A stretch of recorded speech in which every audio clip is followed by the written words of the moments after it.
Benedict 16 മാർപ്പാപ്പായുടെ ഒരു വചനമുണ്ട്, ആരും തന്നെ അവഗണിക്കപ്പെട്ട് മരിക്കരുത്, ഉപേക്ഷിക്കപ്പെട്ട അവസ്ഥയിൽ മരിക്കരുത് എന്ന ബെനഡിക്ട് 16 മാർപ്പാപ്പായുടെ വചനം എൻ്റെ മനസ്സിൽ കോറിക്കിടപ്പുണ്ടായിരുന്നു.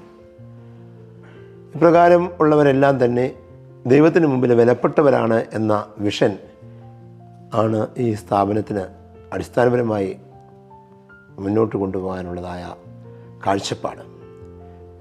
ദൈവത്തിൻ്റെ സ്നേഹമുള്ളവരും ദൈവത്തിന് ഏറ്റവും വിലപ്പെട്ടവരുമാണ് ഇത്.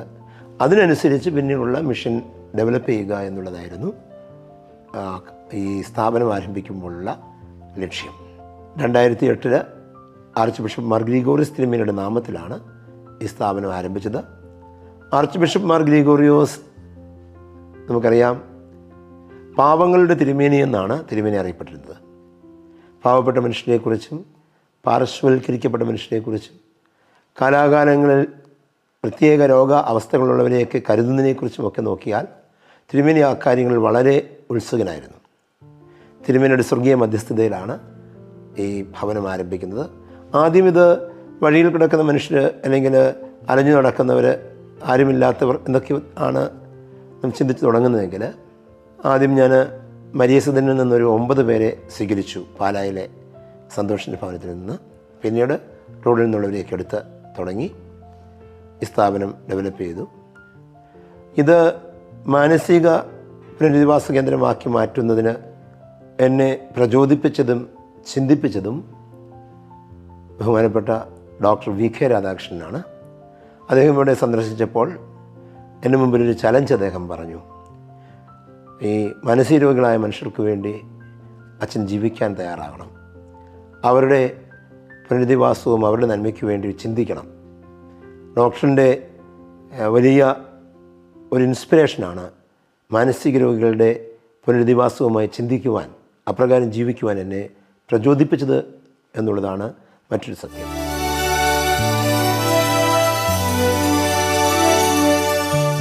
റീഹാബിലിറ്റേഷനകത്ത് ശരിക്കും പറഞ്ഞാൽ cognitive, psychomotor and affective domain, ബുദ്ധിപരമായും പിന്നെ സൈക്കോമോട്ടോർ എന്ന് പറയുന്നത് പ്രവൃത്തിപരമായും അഫക്റ്റീവ് വൈകാരികമായ തലങ്ങളിലും ഈ റീഹാബിലിറ്റേഷൻ വളരെയധികം മാറ്റം വരുത്തുന്നതായിട്ടാണ് ഞങ്ങൾക്ക് ഇതുവരെ കാണാൻ കഴിഞ്ഞിട്ടുള്ളത്.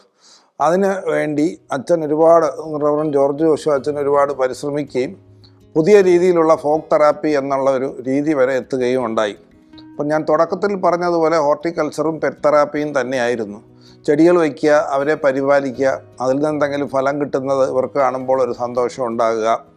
അതുപോലെ തന്നെ പെറ്റ് തെറാപ്പി, മൃഗങ്ങളെ പരിപാലിക്കുക, അവരെ പരിപാലിച്ച് അവരെ വളർത്തുമ്പോൾ അവർക്ക് മാനസികമായി ഉണ്ടാകുന്ന ഒരു വ്യത്യസ്തത. പിന്നെ പെറ്റ് തെറാപ്പി എന്ന് പറയുന്നത് പെറ്റ് ആനിമൽസിനോടൊപ്പം ജീവിക്കുക. അത് ഇടയ്ക്കൊക്കെ പേപ്പറിലും മറ്റൊരുപാട് ആർട്ടിക്കിളും വന്നിട്ടുണ്ട്. പെറ്റ് തെറാപ്പി എന്നതിൽ ഓക്സിറ്റോസിൻ എന്ന ഒരു ന്യൂറോ ട്രാൻസ്മിറ്റർ തലച്ചോറിൽ വർദ്ധിക്കുന്നതായിട്ടും അത് തലച്ചോറിൻ്റെ പ്രവർത്തനങ്ങളെ കൂടുതൽ നന്നാക്കുന്നതായിട്ടും അനേക റിസർച്ചുകൾ കണ്ടെത്തുന്നു.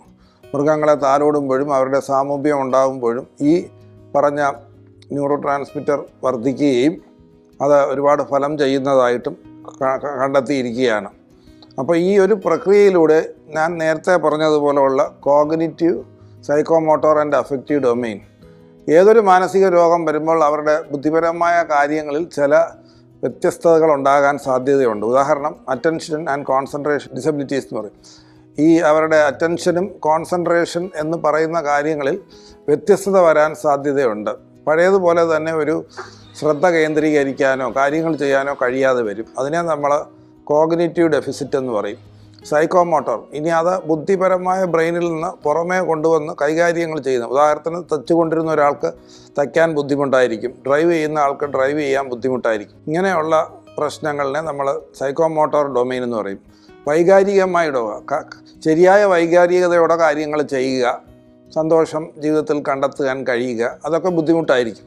അപ്പം നമ്മൾ ഈ ഒരു പുനരധിവാസം എന്ന പ്രക്രിയയിലൂടെ ഈ 3 കാര്യങ്ങളിലും ഗണ്യമായ വ്യത്യാസങ്ങൾ വരുന്നതായിട്ട് കഴിഞ്ഞ 2008 മുതൽ 2025 വരെ ഇത്രയും വർഷം നമുക്ക് കണ്ടെത്താൻ കഴിഞ്ഞു.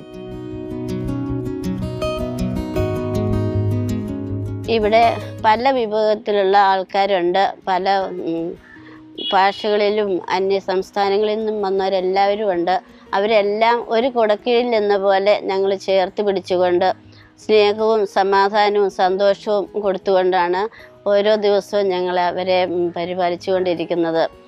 അവരുടെ സന്തോഷത്തിനൊക്കെ ആയിട്ട് ജീവജാലങ്ങൾ, അതായത് പശു, ആട്, കോഴി, എല്ലാ വളർത്തുമൃഗങ്ങളെയും അവർക്ക് വേണ്ടിയിട്ട് അവരുടെ സന്തോഷം ഇതിൽ കൂടെ കണ്ടെത്തുവാൻ വേണ്ടിയിട്ട് അവർക്ക് ഇഷ്ടമുള്ള തൊഴിലിലേക്ക് ഓരോരുത്തരെയും നയിച്ചു കൊണ്ടിരിക്കുകയാണ്. അപ്പം ഞങ്ങളിവിടെ സഹായിക്കാൻ വേണ്ടിയിട്ട് കോഴി വളർത്തുന്നത് എങ്ങനെയാണെന്നും അവർക്ക് തീറ്റ കൊടുക്കുന്നത് എങ്ങനെയാണെന്നും ഒക്കെ ഇവരെയും കൂടെ ഞങ്ങൾ പഠിപ്പിച്ചുകൊണ്ട് ഉൾപ്പെടുത്തിക്കൊണ്ടാണ് ഓരോ കാര്യങ്ങളും ചെയ്തുകൊണ്ടിരിക്കുന്നത്. അവർ ഇവിടെ സമൃദ്ധമായി സന്തോഷമായിട്ട് ഞങ്ങളിൽ ഒരാളായിട്ട് അവരും ജീവിച്ചു പോവുകയാണ്.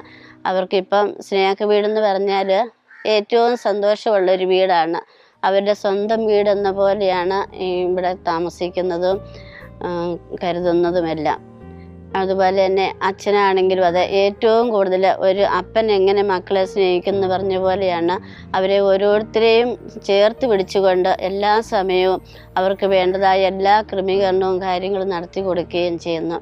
അപ്പോൾ ഈ സ്നേഹ വീട്ടിലേക്ക് കടന്നു വരുന്ന എല്ലാവർക്കും ഏറ്റവും കൂടുതൽ സ്നേഹം അനുഭവിച്ച് അവർക്ക് ജീവിത അന്ത്യം വരെയും ഇവിടെ ജീവിക്കാനുള്ള സൗകര്യങ്ങളും എല്ലാം ദൈവം അവർക്ക് വേണ്ടിയിട്ട് ഒരുക്കി തന്നിരിക്കുകയാണ്. നമുക്കിവിടെ ഫോക്ലോർ തെറാപ്പി ഉണ്ട്. ഫോക്ലോർ ഡാൻസുകൾ പഠിപ്പിക്കുക, ഫോക്ലോർ പാട്ടുകൾ പഠിപ്പിക്കുക, അല്ലെങ്കിൽ നൃത്തച്ചുവട്. അപ്പം യഥാർത്ഥത്തിൽ ഇവരുടെ നൃത്തത്തിൻ്റെ പ്രത്യേകത താളം നഷ്ടപ്പെട്ടവരാണ്, ഋതം പോയവരാണ്. മനസ്സിൻ്റെ താളം നഷ്ടപ്പെട്ടവർക്ക് ജീവിതത്തിൽ തന്നെ താളം തിരിച്ചു കിട്ടുന്നതിന് ഈ ഫോക്ലോർ തെറാപ്പി വളരെ നല്ലതാണ് എന്ന് കണ്ടെത്തി. പ്രത്യേകിച്ച് കോവിഡ് കാലഘട്ടമാണ് ഫോക്ലോർ തെറാപ്പി ഡെവലപ്പ് ചെയ്യാൻ സാധിച്ചത്. കാരണം കോവിഡിൻ്റെ സമയത്ത് ഇവർക്ക് പുറത്തേക്ക് അധികം പോകാൻ ഒക്കുന്നില്ല എന്നൊരു പ്രശ്നം വന്നപ്പോൾ ഇവിടെ തന്നെ ആക്ടിവിറ്റി വർദ്ധിപ്പിച്ചു. അപ്പോൾ ഡാൻസും പാട്ടും ഒക്കെ വളരെ ശക്തമാക്കി. പ്രത്യേകിച്ച് ഫോക്ലോർ ഡാൻസുകൾ, തെന്നിന്ത്യൻ ഫോക്ലോർ, അത് പ്രത്യേകിച്ച് ഒത്തിരിയും ഒക്കെ ഒരു ഡേറ്റീവ് ടൈപ്പാണ്. അത് ഒരു പക്ഷേ ചിലർ ചിന്തിക്കും ഈ അച്ഛൻ എന്തേ ഇങ്ങനെയുള്ള ഡേറ്റീവ് ടൈപ്പ് ഓഫ് ഇതൊക്കെ ചെയ്യുന്നു എന്നൊക്കെ. അത് യഥാർത്ഥത്തിൽ അതിനൊരു സയൻസ് ഉണ്ട്. ഒരു ഫോക്ലോർ ഡാൻസ് സാധാരണ ആൾ ചെയ്താൽ തലച്ചോറിലെ ന്യൂറോൺസിനെ ബാധിക്കുന്നുണ്ട്. അങ്ങനെയാണെങ്കിൽ ഈ മനസ്സിൻ്റെ താളം തെറ്റിയവർക്ക് ഇത് ഒരു തിരിച്ചുവരവിനുള്ള അവസരമായിട്ടാണ് ഞാൻ കണ്ടെത്തിയത്. അങ്ങനെയൊരു ശ്രദ്ധയിലാണ് ഫോക്ലോർ തെറാപ്പി ഡെവലപ്പ് ചെയ്ത് വന്നത്. അത് നന്നായിട്ട് നമുക്ക് ചെയ്യാൻ കഴിയുന്നുണ്ട്. അതിൽ അങ്ങനെയുള്ള താളലയനങ്ങളിലേക്ക് കടന്നു വരുന്നവർക്ക് പെട്ടെന്ന് റിഹാബിലിറ്റേഷൻ സാധാരണ രീതിയിലേക്ക് തിരിച്ചു വരാനും ഒക്കുന്നതും നമ്മൾ കണ്ടെത്തിയിട്ടുണ്ട്. അതിൻ്റെ ഒരു സ്റ്റഡി ഇനിയും കൂടുതൽ ആവശ്യമായിട്ട് ചെയ്തുകൊണ്ടിരിക്കുകയാണ്. അതുപോലെ തന്നെ ആനിമൽ അസിസ്റ്റഡ് തെറാപ്പി, ജീവജാലങ്ങളുടെ ഇടയിലേക്ക് ചെല്ലുന്നു. ക്യൂട്ടായിട്ടുള്ള ജീവികൾ എടുത്ത് ചെല്ലുമ്പം പെട്ടെന്നാണ്, അതായത് കുഞ്ഞിക്കോഴികൾ, കിളികൾ, അല്ലെങ്കിൽ നമ്മുടെ കാട, മുയൽ, ഗിനിപ്പിഗ്, ഇങ്ങനെയൊക്കെയുള്ള ജീവികളെയൊക്കെ നോക്കുമ്പോൾ അവർക്ക് പെട്ടെന്ന് ചേഞ്ചസ് ഉണ്ടാകുന്നത് നമ്മൾ കാണുന്നുണ്ട്. അപ്പം ജീവജാലങ്ങളെ ഇഷ്ടപ്പെടുക. അപ്പോൾ സാധാരണ ജീവിതത്തിൽ അതുപോലെ കൃഷിയിടങ്ങളിൽ ഇറങ്ങുക, കൃഷി ചെയ്യുന്നതിനൊക്കെ പോയി. സാധാരണ കൃഷിയിടങ്ങളിൽ നല്ലതുപോലെ നമുക്ക് ഈ വെജിറ്റബിൾസ് കൃഷിയൊക്കെ ചെയ്യുന്നതിന് ഇവിടെ നമ്മൾ വേറെ ജോലിക്കാരെ വെക്കുമ്പോൾ ബാക്കിയെല്ലാം ഇവരാണ് ചെയ്യുന്നത്. അവിടെ പോയി വെള്ളം ഒഴിക്കുന്നു, അതിനെ ഹാർവെസ്റ്റ് ചെയ്യുന്നതൊക്കെ. അപ്പോൾ അവർക്കത് എന്നതില്ലാതെ സന്തോഷത്തിലേക്ക് മാറുകയാണ്. ഞങ്ങളുടെ ശുശ്രൂഷ തുടങ്ങുന്നത് രാവിലെ 5 മണിയോടുകൂടി ഇവരെ എല്ലാവരും എഴുന്നേൽപ്പിക്കുന്നു. 5:30 ഒരു കുർബാന. അത് കഴിഞ്ഞിട്ട് പ്രായമായിട്ടുള്ള അപ്പച്ചന്മാർ 32 പേരോളം കിടപ്പ് രോഗികളാണ്. അവരെ എല്ലാവരും കുളിപ്പിക്കുന്നു. അവരുടെ കാര്യങ്ങളെല്ലാം കൃത്യമായിട്ട് ചെയ്യുന്നു. അതിനുശേഷം അവരുടെ റൂമുകൾ, അവർ കിടക്കുന്ന ആ കിടപ്പ് മുറികളും എല്ലാം ക്ലീൻ ചെയ്യുക എന്നുള്ളതാണ് ആദ്യത്തെ ഞങ്ങളുടെ ശുശ്രൂഷയുടെ ഭാവം. രണ്ടാമത്തെ കുർബാന കഴിഞ്ഞിട്ട് 8 മണിയാകുമ്പം ഇവർക്ക് ബ്രേക്ക്ഫാസ്റ്റ് കൊടുക്കുന്നു. അതോടുകൂടി ഒപ്പം തന്നെ രാവിലത്തെ മരുന്നും കൊടുക്കുന്നു. അതിനുശേഷം എന്തെങ്കിലും മുറിവുകളൊക്കെ ഉണ്ടെങ്കിൽ അതെല്ലാം വെച്ച് കെട്ടി അവർക്ക് മരുന്ന് കൊടുക്കുകയാണ് ചെയ്യുന്നത്. ജനറൽ മെഡിസിനായിട്ട് ഞങ്ങൾക്കൊരു ഡോക്ടറുണ്ട്, ഡോക്ടർ ബെനഡിറ്റ്. നമുക്ക് എന്തെങ്കിലും ചികിത്സാപരമായി ഇവർക്ക് എന്തെങ്കിലും രോഗങ്ങളുണ്ടെങ്കിൽ സാറുമായിട്ട് ബന്ധപ്പെടുന്നു. പിന്നെ എന്തെങ്കിലും ഡെത്തിൻ്റെ എന്തെങ്കിലും ആവശ്യം വരുവാണെങ്കിലും സാറുമായിട്ടാണ് കൂടുതൽ ബന്ധപ്പെടുന്നത്. സാറ് ഇവിടെ വന്ന് ഇവരെ കാണുകയും ഇവർക്ക് വേണ്ടുന്ന മരുന്നുകൾ നിർദ്ദേശിക്കുകയും ചെയ്യുന്നു. അതനുസരിച്ച് മരുന്ന് കൃത്യമായിട്ട് കൊടുത്തു പോകുന്നു. പിന്നെ അലോപ്പതിയിൽ ഞങ്ങൾക്ക് എല്ലാ മാസത്തിലെ 4ാമത്തെ ശനിയാഴ്ച 3 ഡോക്ടേഴ്സ് ഇവിടെ കടന്നു വരാറുണ്ട്. അവരിവിടെ വന്ന് ഇവരെ കാണുകയും ഇവർക്ക് വേണ്ടുന്നതായി മരുന്ന് നിർദ്ദേശിക്കുകയും ചെയ്യുന്നു. ഓരോ പ്രാവശ്യം വരുമ്പോൾ അവരുടെ ഡിസീസ് കണ്ടീഷൻ അനുസരിച്ച് അവർക്ക് അതിനുള്ള മരുന്നുകൾ ഡോക്ടർ നിർദ്ദേശിക്കുന്ന അനുസരിച്ച് എല്ലാ മാസവും അതിൻ്റേതായ രീതിയിൽ അതും കൊടുത്തു പോകുന്നു. പിന്നെ ആയുർവേദത്തിലെ കഷായം, ലേഹ്യം, ക്ഷീരോധാര അങ്ങനെയുള്ള എല്ലാം ഉണ്ട്. പിന്നെ എണ്ണ ദേഹത്തെന്തെങ്കിലും വീഴുകയോ അങ്ങനെ എന്തെങ്കിലുമൊക്കെ ചെയ്യുകയാണെങ്കിൽ എണ്ണ തേച്ച് അങ്ങനെയുള്ള കെട്ടി മുറിവുകൾ സുഖപ്പെടുത്തുന്നു. അങ്ങനെയുള്ള കാര്യങ്ങളൊക്കെയാണ് കൂടുതലും ചെയ്യുന്നത്. സൈക്കാട്രിക്ക് ഞങ്ങൾക്ക് ഡോക്ടർ ജോസഫ് മണി എന്ന് പറഞ്ഞ സാറുണ്ട്. ആ സാറിനെയാണ് ഞങ്ങൾ ഹോസ്പിറ്റലിൽ പോയി, ഞങ്ങൾക്ക് 2 വെള്ളിയാഴ്ചയും 2 ബുധനാഴ്ചയാണ് OP ഉള്ളത് പേരുക്കട ഹോസ്പിറ്റലിൽ. ആ ദിവസങ്ങളിൽ ഞങ്ങൾ പേരുക്കട ഹോസ്പിറ്റലിൽ പോയി കാണുന്നു. അല്ലാതെ ജോസഫ് മണി എന്ന് പറയുന്നൊരു ഡോക്ടറുണ്ട്. ഡോക്ടർ ജോസഫ് മണി സാറ് മിക്ക ദിവസം തന്നെ ഇവിടെ വരാറുണ്ട്. പേഷ്യൻറ്റിനെ ഇവിടെ വന്ന് കാണുകയും അവരുടെ സാറ് നിർദ്ദേശിക്കുന്ന അനുസരിച്ച് അവരുടെ രോഗത്തിൻ്റെ സാഹചര്യം അനുസരിച്ച് അവരുടെ മരുന്ന് മാറ്റുകയും കൃത്യമായിട്ടുള്ള മരുന്നുകൾ കൊടുക്കുകയും ചെയ്യാറുണ്ട്.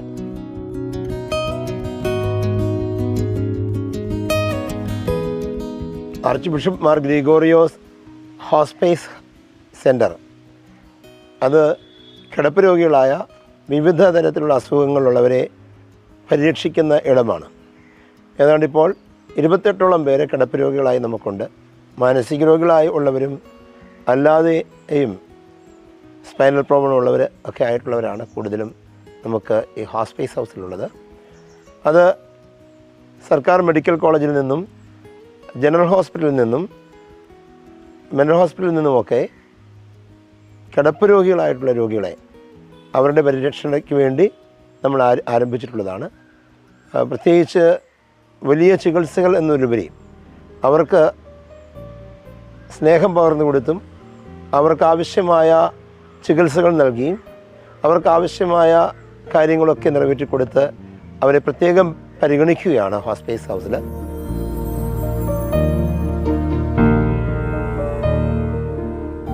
കഴിഞ്ഞ ദിവസങ്ങളിൽ ഞങ്ങളൊരു ക്ഷേത്രോത്സവത്തിന് നമ്മുടെ ആൾക്കാരെ പ്രോഗ്രാമിന് കൊണ്ടുപോയി. അന്ന് വലിയൊരു ജനക്കൂട്ടമായിരുന്നു അവിടെ. അത് എനിക്ക് തോന്നുന്നു അങ്ങനെ ഈ ക്ഷേത്ര ഉത്സവ പരിപാടികളിലൊക്കെ ഇങ്ങനത്തെ ആൾക്കാർ പോയി പ്രോഗ്രാം ചെയ്യുന്നത് ആദ്യമായിട്ടായിരിക്കും എന്നാണ് ഞാൻ വിചാരിക്കുന്നത്. എന്നിട്ടും നമ്മുടെ ആൾക്കാർ ഒരു പതർച്ചയും ഇല്ലാതെ ഇത്രയും ജനക്കൂട്ടത്തിന് മുമ്പിൽ വളരെ നല്ല രീതിയിലൊരു പ്രോഗ്രാം അവതരിപ്പിച്ചു. മാനസതാളം എന്നായിരുന്നു ആ പ്രോഗ്രാമിൻ്റെ പേര്. ആ നാട്ടുകാർക്കൊക്കെ ഭയങ്കരമായിട്ട് ഇഷ്ടപ്പെട്ടു. അപ്പോൾ അടുത്ത വർഷം അതൊക്കെ വീണ്ടും പ്രോഗ്രാം ചെയ്യണം എന്നൊക്കെ അന്നേ അവർ ആവശ്യപ്പെട്ടു. വേറെ 1-2 ആൾക്കാർ വന്ന് കോൺടാക്ട് നമ്പറൊക്കെ വാങ്ങിച്ചിട്ട് പോയി നമുക്ക് ഈ പ്രോഗ്രാം വേണമെന്ന് പറഞ്ഞിട്ട്. അപ്പം നമ്മുടെ ആൾക്കാർ തിരിച്ചു വരുന്ന വഴിക്കൊക്കെ വണ്ടിയിൽ ഭയങ്കര പാട്ടും സന്തോഷമൊക്കെ ആയിരുന്നു. കാരണം അവർക്ക് പുതിയൊരു അനുഭവമായിരുന്നു. ഒരു ക്ഷേത്ര പറമ്പിൽ അറിയാമല്ലോ, ഈ ക്ഷേത്ര പറമ്പുകളിലാണല്ലോ ഒത്തിരി ആൾക്കാർ കൂടുന്നത്. അപ്പോൾ അങ്ങനത്തെ ഒരു പറമ്പിൽ ഒരു പ്രോഗ്രാം അവതരിപ്പിക്കാൻ സാധിച്ചു. അത് അവർക്ക് വലിയൊരു ചേഞ്ച് ഇനി ഉള്ള സമയത്ത് ഉണ്ടാവും എന്ന് ഞാൻ പ്രതീക്ഷിക്കുന്നു. ഇനി ഒത്തിരി കാര്യങ്ങൾ അങ്ങനെ ചെയ്യണമെന്ന് ആഗ്രഹമുണ്ട്. ഞാനെപ്പോഴും ഇവരോടൊപ്പമാണ്. ഈ സ്നേഹമില്ല ഗേറ്റ് കടന്ന് അകത്ത് കയറി കഴിഞ്ഞാൽ ഞാൻ പിന്നെ അവരിൽ ഒരാളായിട്ട് എപ്പോഴും അവരോടൊപ്പമുണ്ട്. അതുകൊണ്ട് ഞാൻ പറയുന്ന കാര്യങ്ങളെല്ലാം അവരനുസരിക്കുകയും എന്നോട് നല്ല സ്നേഹത്തിലുമാണ് അവരിന്നുവരെ പ്രവർത്തിച്ചുകൊണ്ടിരിക്കുന്നത്. അപ്പം ഇനിയും ഒത്തിരി കാര്യങ്ങൾ അതായത് ഈ പാർശ്വവൽക്കരിക്കപ്പെട്ട, അതായത് സമൂഹത്തിൽ നിന്ന് മാറ്റി നിർത്തപ്പെട്ട നമ്മുടെ സഹോദരന്മാരെ ഇനിയും ഈ കലയിലൂടെ മുന്നോട്ട് കൊണ്ടുവരിക എന്നതാണ് എൻ്റെ ജീവിത ലക്ഷ്യം. അതിന് ജോഷുവച്ചൻ വളരെ സപ്പോർട്ട് എനിക്ക് തരുന്നുണ്ട്. ഇനിയും സ്നേഹവീട്ടിൽ നിന്നും ഒത്തിരി കലാകാരന്മാരെ വാർത്തെടുക്കാം എന്നുള്ള ഒരു പ്രതീക്ഷ എനിക്കുണ്ട്.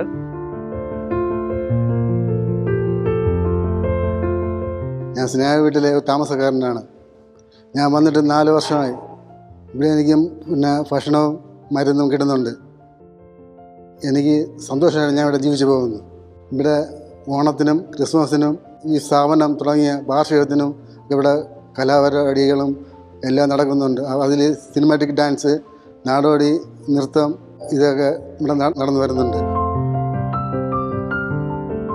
സന്തോഷകരമായി ഞാൻ കണ്ടെത്തിയ ഒരു കാര്യം, മാനസിക ആരോഗ്യ പുനരധിവാസ കേന്ദ്രത്തിൻ്റെ ഭാഗത്തു നിന്ന് അവിടെ റിഹാബിലിറ്റേറ്റ് ചെയ്യപ്പെടുന്ന ആളുകൾ, പ്രത്യേകിച്ച് എനിക്ക് BSc നേഴ്സുമാർ ഉൾപ്പെടെയുള്ളവരുണ്ട്, സോഷ്യൽ വർക്കേഴ്സുണ്ട്, എൻജിനീയേഴ്സുണ്ട്, ഇങ്ങനെ പല തുറകളിൽ ജോലി ചെയ്തിട്ടുള്ള ആളുകളാണ് മാനസിക പ്രശ്നത്തോടുകൂടി ആശുപത്രിയിൽ ഒറ്റപ്പെട്ടു പോയവർ. അവരെ പുനരധിവസിപ്പിക്കുമ്പോൾ അവർ തന്നെ കർത്തവ്യ എന്ന ഒരു പദ്ധതി ഞങ്ങൾ ആസൂത്രണം ചെയ്ത് അതിൽ തന്നെ 13ഓളം പേര് ഇപ്പോൾ കെയർ ഗിവേഴ്സും നേഴ്സുമാരുമായി ഈ ഹോസ്പൈസ് സെൻറ്ററിൽ വർക്ക് ചെയ്യുകയാണ്. അവർക്ക് പ്രത്യേകം ബാങ്ക് അക്കൗണ്ടും അവർക്ക് പ്രത്യേക ഓണററിയും ഒക്കെ നമ്മൾ ക്രമീകരിച്ച് കൊടുക്കുന്നുണ്ട്, അവരുടെ ഭാവി കാര്യങ്ങളെ സുരക്ഷമാക്കുവാൻ. അപ്പോൾ ഹോസ്പൈസ് ഹൗസിലേക്ക് കെയർ ഗിവേഴ്സായി അവരെ പരിശീലനം കൊടുത്ത് നമ്മൾ ആളുകളെ ക്രമീകരിക്കുന്നത് മാനസിക പുനരധിവാസ കേന്ദ്രത്തിലെ റിക്കവേർഡ് ആയിട്ടുള്ള പേഷ്യൻസ്. അവർ നല്ല മിടുമിടുക്കന്മാരാണ്, മറ്റുള്ളവരെ ശുശ്രൂഷിക്കുന്നതിന്, അവരുടെ കാര്യങ്ങൾ ചെയ്യുന്നതിന് ഏറെ താല്പര്യത്തോടു കൂടി ഈ ശുശ്രൂഷയിൽ പങ്കുചേരുന്നവരുമാണ്. അവിടെയുള്ള കിടപ്പ് രോഗികളെ കുളിപ്പിക്കുക, അവരുടെ മറ്റു കാര്യങ്ങൾ ചെയ്യുക, അവരുടെ ബെഡ് വിരിക്കുക, ഭക്ഷണം കൊടുക്കുക, ആദ്യ കാര്യങ്ങളെല്ലാം തന്നെ എൻ്റെ റിക്കവേർഡ് മെൻ്റലി ഇൽ പേഴ്സൺസ് അവർ കർത്തവ്യ എന്ന ആ ഗ്രൂപ്പാണ് ചെയ്തു വരുന്നത്. അവിടെ നേഴ്സസ് ഉണ്ട്, സിസ്റ്റർ നേഴ്സ് അതിന് പ്രത്യേകം നേതൃത്വം നൽകുന്നുണ്ട്, അവിടെ സോഷ്യൽ വർക്കേഴ്സ് ഉണ്ട് അവരുടെ കാര്യങ്ങൾ നോക്കാൻ. ഒപ്പം ഈ കർത്തവ്യക്കാർ പ്രഗത്ഭന്മാരായി ശുശ്രൂഷ ചെയ്യുന്ന ഇടമാണ്. കാരണം ഇവർക്ക് സാധാരണ ആളുകളെ പോലെ തന്നെ എല്ലാ കാര്യങ്ങളും ചെയ്യുവാൻ സാധിക്കുമെന്നുള്ള ഉറപ്പ് ഈ ഹോസ്പൈസ് ഹൗസിലെ ശുശ്രൂഷയിലൂടെ മാനസിക പുനരധിവാസ കേന്ദ്രത്തിലെ റിക്കവേർഡ് പേഷ്യൻസിന് കൈവരിക്കാൻ സാധിക്കുന്നു. അത് പുനരധിവാസത്തിൻ്റെ മറ്റൊരു തലമായി തന്നെ ഞാൻ കാണുകയാണ്. അവർക്ക് സ്വന്തമായി ബാങ്ക് അക്കൗണ്ടും അവർക്ക് അവരുടേതായ പ്രത്യേക സെക്ഷനുമാണ്. താമസം ഒക്കെ ഈ കർത്തവ്യക്കാർക്ക് പ്രത്യേകമായിട്ടാണ്. അവരെ സ്റ്റാഫ് പാറ്റേണിലാണ് പെടുത്തിയിരിക്കുന്നത് ഹോസ്പൈസ് ഹൗസിൽ.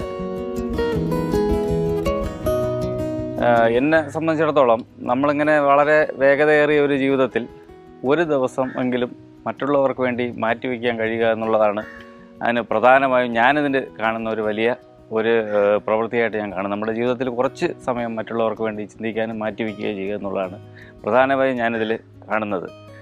അതുമല്ല, ഇതിൻ്റെ നടത്തിപ്പുകാരനെ അച്ഛനെ സംബന്ധിച്ചിടത്തോളം അച്ഛൻ ഇതിനകത്ത് കാണിക്കുന്ന ആത്മാർത്ഥത, അച്ഛൻ ഈ രോഗികളോടൊപ്പം കഴിയുകയും അതോടൊപ്പം തന്നെ ഈ പ്രിമിസസിലുള്ള മുഴുവൻ ജോലികളും രോഗികളുടെ എല്ലാ ശുശ്രൂഷയും എല്ലാം അച്ഛൻ വളരെ ആത്മാർത്ഥമായിട്ട് ചെയ്യുന്നത് ഞാൻ ഒരുപാട് തവണ കണ്ടിട്ടുണ്ട്. അത് വളരെ അപ്രീഷിയേറ്റബിളാണ്. കാരണം മാനവികത എന്ന് പറയുമ്പോൾ സഹജീവികളെ കാണുകയും സഹജീവികളുമായി പെരുമാറുകയും സഹജീവികളുടെ ദുഃഖങ്ങൾ ഏറ്റെടുക്കുകയും അത് പങ്കിടുകയും ചെയ്യുന്നത് തന്നെയാണ്. ആ ഒരു അർത്ഥത്തിൽ ഇപ്പോൾ ഇവരാരും നമുക്ക് ആരുമല്ല എങ്കിൽ തന്നെയും അവർ നമ്മളിൽ ഒരാളാണ് എന്നുള്ള ഒരു സങ്കല്പത്തിൽ എല്ലാവരെയും ചേർത്ത് പിടിക്കുക എന്നുള്ള ഒരു വലിയൊരു പ്രവൃത്തിയും അതിലൂടെ ഒരു വലിയൊരു സന്ദേശവുമാണ് ഈ സ്നേഹവിടിലൂടെ അച്ഛൻ തരുന്നത്.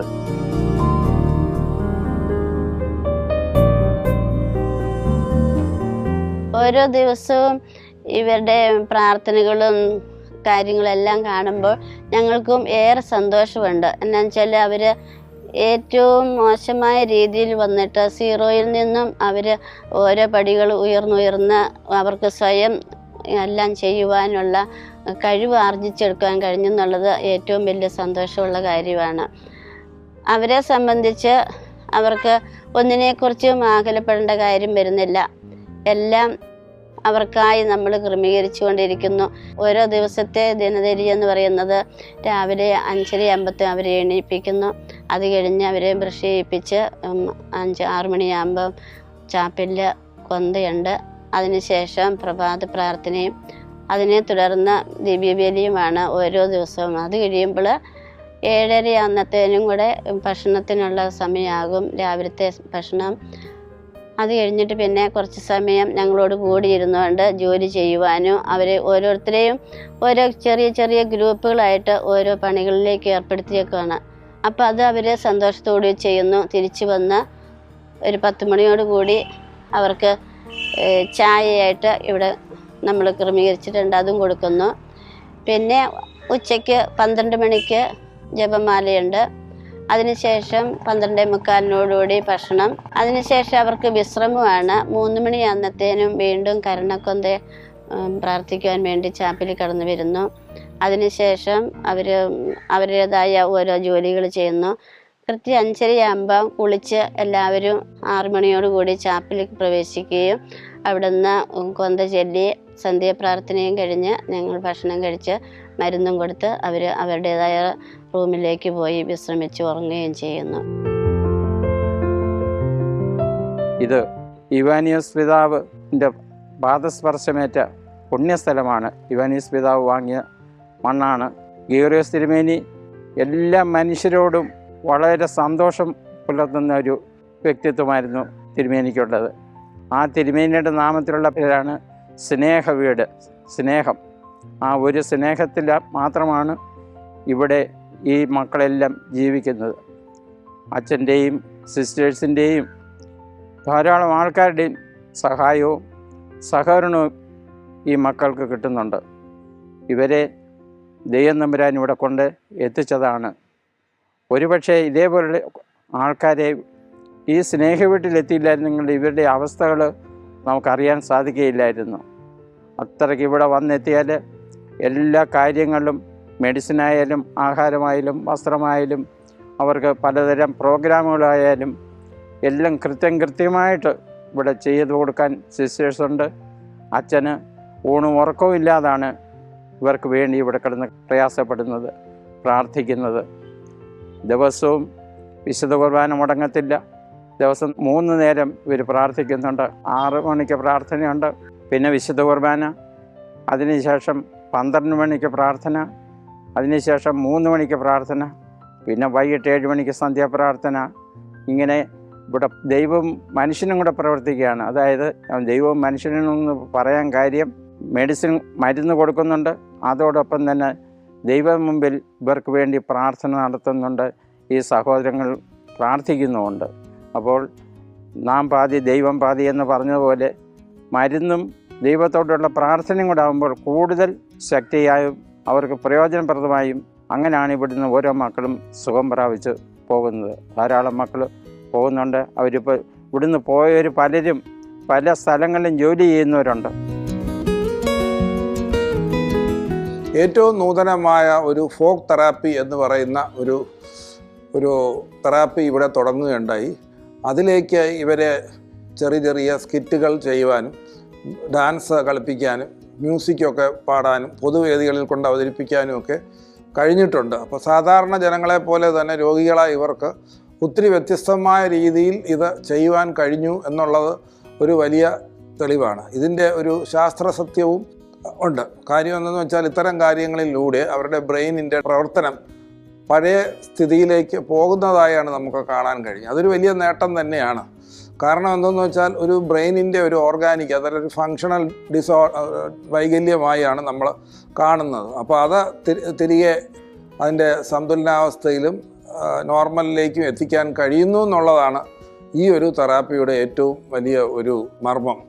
അപ്പോൾ അതിലേക്ക് വേണ്ടി ഇപ്പോഴും ഞങ്ങൾ അത് വീണ്ടും പ്രോത്സാഹിപ്പിച്ച് പലതരമായ തെറാപ്പികളായി മുമ്പോട്ട് തന്നെ പോവുകയാണ്.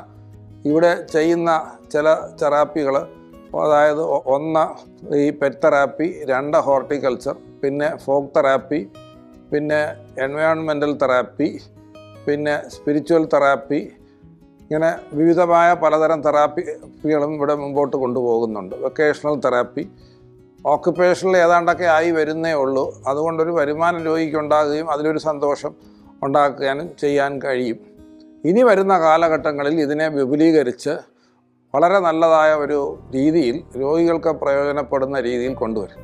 ഇതിനകത്തുള്ള ഏറ്റവും വലിയ കാര്യം എന്ന് പറഞ്ഞാൽ നിരാലംബരായി തള്ളപ്പെട്ട രോഗികളെ നമുക്ക് ഒരുപാട് അവരെ തിരിച്ച് ഗൃഹത്തിലെത്തിക്കാനും ഇതുപോലുള്ള ഈ കേന്ദ്രങ്ങളിൽ കൊണ്ടുവന്ന് ചികിത്സയും സംരക്ഷണവും നൽകി നല്ലൊരു ഭാവിയിലേക്ക് കൊണ്ടുപോകാൻ കഴിഞ്ഞു എന്നുള്ളതാണ് ഈ കഴിഞ്ഞ കാലഘട്ടത്തിൽ നമ്മൾ പഠിച്ച ഏറ്റവും വലിയൊരു പാഠം. അതിന് ഇനിയും ഈ സ്ഥാപനം മുമ്പോട്ട് പോകും. അതുപോലെ തന്നെ ഇവരെ പശുവും ആടും ഒക്കെ ഉണ്ട്, അതിന് പുല്ല് പറിക്കാനൊക്കെ ആയിട്ട് പുറത്തേക്ക് വിടുകയാണ്. പുറത്തേക്ക് പോകുമ്പോൾ 2 കാര്യങ്ങളാണ്. ഒന്ന്, മറ്റു ജനങ്ങൾക്ക് ഇവരുമായി നല്ല അറ്റാച്ച്മെൻറ്റായി. ഇവർക്ക് സമൂഹവുമായി ഇൻട്രാക്ട് ചെയ്യാനുള്ള അവസരം ലഭിക്കും സ്വാതന്ത്ര്യത്തോടു കൂടി. നമ്മൾ റെസ്ട്രിക്ഷൻസ് ഇല്ല. അപ്പോൾ അവർ പുറത്ത് സാധാരണ ആളുകൾ. അതുകൊണ്ട് ഈ സ്നേഹവീടിൻ്റെ ഒരു 4-5 കിലോമീറ്റർ ചുറ്റളവിലുള്ള ആളുകൾക്ക് സ്നേഹവീട്ടിലെ ആളുകൾ മാനസിക രോഗികൾ എന്ന് മുദ്രകുത്താറില്ല. ആ സ്റ്റിഗ്മ ഈ പ്രദേശത്ത് മാറ്റാൻ കഴിഞ്ഞിട്ടുണ്ട്. കാരണം ഇവരെ മാനസിക രോഗികൾ എന്തോ കുഴപ്പക്കാരാണ് എന്ന് ചിന്തിക്കുന്ന അവസ്ഥയെ അതിനൊരു ടിപ്പിക്കൽ ഉദാഹരണം, ഇവിടുന്ന് 2 കിലോമീറ്റർ അപ്പുറത്തുള്ള ഒരു വീടിൻ്റെ താക്കോല് എൻ്റെ താമസക്കാരെ ഏൽപ്പിച്ചിട്ടാണ് അവർ ജോലിക്ക് പോകുന്നത് എന്ന് പറഞ്ഞാൽ അത്രയ്ക്ക് വിശ്വാസമാണ് ഇവരെ അവരുടെ വീടിൻ്റെ ഗേറ്റിൻ്റെ താക്കോൽ സൂക്ഷിപ്പിക്കാൻ. അത്രയ്ക്ക് ഈ ജനങ്ങളെ ഈ നമ്മുടെ മക്കൾ മാനസിക പ്രശ്നമുള്ളവർ മാറ്റി നിർത്തേണ്ടവരല്ല എന്ന ബോധ്യം ഈ ചുറ്റുവട്ടത്ത് ഒരു 5 കിലോമീറ്റർ ചുറ്റുവട്ടത്ത് നമുക്ക് കൊടുക്കാൻ കഴിഞ്ഞു എന്നുള്ളത് ഒരു മെൻ്റൽ ഹെൽത്ത് എഡ്യൂക്കേഷൻ്റെ ഭാഗമായിട്ട് ഞാൻ കാണുകയാണ്. അതുപോലെ തന്നെ നമുക്ക് സമാനമായ സ്ഥാപനങ്ങളുമായി ഈ സ്ഥാപനത്തിന് ബന്ധമുണ്ട്. ഇതിനനുസരിച്ചുള്ളതായ ഓർഗനൈസേഷൻസുമായി ബന്ധമുണ്ട്. കേരളത്തിൽ തന്നെ മാനസ എന്ന സംഘടന ഒരു പ്രധാനപ്പെട്ട സംഘടനയാണ്. ഈ പ്രകാരമുള്ള ആളുകളുടെയും ഡോക്ടർമാരുടെ എല്ലാവരും ചേർന്നുള്ള സംഘടന, അതുമായി നമ്മൾ കോപ്പറേറ്റ് ചെയ്യുന്നുണ്ട്. World association for psycho social rehabilitation WHO കീഴിലുള്ള WAPR അതിലെ ആക്റ്റീവ് മെമ്പറാണ് നമ്മുടെ സ്ഥാപനം. അതുപോലെ തന്നെ ഇപ്രകാരമുള്ള സ്ഥാപനങ്ങളുടെ കൂട്ടായ്മകളിലെല്ലാം നമ്മൾ പങ്കുചേരുന്നു. മെൻ്റൽ ഹെൽത്ത് അതോറിറ്റിയുടെ രജിസ്ട്രേഷനുണ്ട്, ഓർഫനേജ് കൺട്രോൾ ബോർഡിൻ്റെ അംഗീകാരമുണ്ട്, അതുപോലെ തന്നെ സാമൂഹ്യനീതി വകുപ്പിൻ്റെ പേഴ്സൺ വിത്ത് ഡിസബിലിറ്റിയുടെ RPW ആക്ട് അനുസരിച്ച് രജിസ്ട്രേഷനുണ്ട്. അങ്ങനെയുള്ള നൈയാമികമായ കാര്യങ്ങളെല്ലാം നിറവേറ്റിക്കൊണ്ട് തന്നെയാണ് നമ്മുടെ ഈ സ്ഥാപനം മുന്നോട്ട് പോകുന്നത്. ചാരിറ്റി എന്ന് പറയുമ്പോൾ നമ്മൾ ഉപവിയുടെ പ്രവർത്തനങ്ങളിൽ നിയമപരമായി എന്തെല്ലാം ഉണ്ടോ അതെല്ലാം നിറവേറ്റിക്കൊണ്ട് തന്നെയാണ് നമ്മുടെ ഈ സ്ഥാപനം ഉപവിയുടെ ഏറ്റവും ഉദാത്തമായി നമ്മൾ പ്രവർത്തിക്കാൻ ശ്രമിച്ചുകൊണ്ടിരിക്കുന്നത്.